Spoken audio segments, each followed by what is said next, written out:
Hello friends, तर आज आम्ही चाललेलो आहोत एवढं रेडी होऊन दुर्गामातेला. तर आमच्या बाजूच्या गल्लीतच दुर्गामाता बसलेली आहे. तर आमचं जाणं काही झालंच नव्हतं. तर आज म्हणलं आज जाऊया.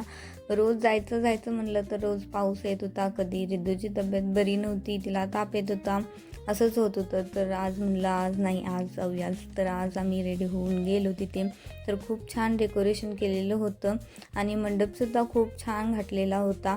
आणि देवीची मूर्ती तर काय साक्षात देवीच अवतरलेली आहे असं वाटत होतं. खूप छान देवीची मूर्ती होती आणि पुढे फुलांची वगैरे रांगोळी तर खूप छान काढलेली होती. संध्याकाळी आरती असते, महाप्रसाद रोज 9 दिवस महाप्रसाद असतो.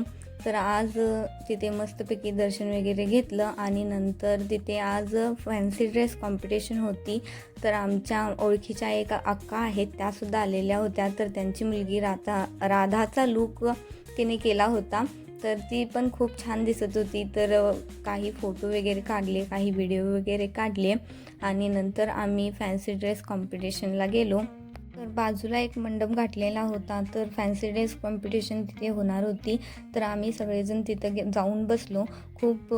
म्हणजे खूप गर्दी पण झालेली होती, खूप जण आलेले होते. फॅन्सी ड्रेस कॉम्पिटिशनमध्ये पण खूप छोट्या छोट्या मुलांनी सहभाग घेतलेला होता.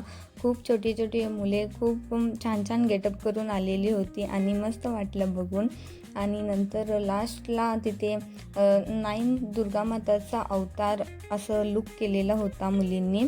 तर ते सुद्धा खूप छान होतं आणि त्या काय गेटअप केलेलं आहे त्यांचं नाव आणि जो म्हणजे त्यांनी गेटअप केलेला आहे ते सांगायचं होतं तिथे. तर फॅन्सी ड्रेस कॉम्पिटिशनसुद्धा संपली आणि बघता बघता वेळ कसा निघून जातो काही समजतच नाही तिथे गेल्यानंतर. आणि नंतर महाप्रसादाची वेळ झाली तर आम्ही थोडा महाप्रसाद घेतला. महाप्रसाद खूप छान होता. तर नंतर आम्ही घरी आलो.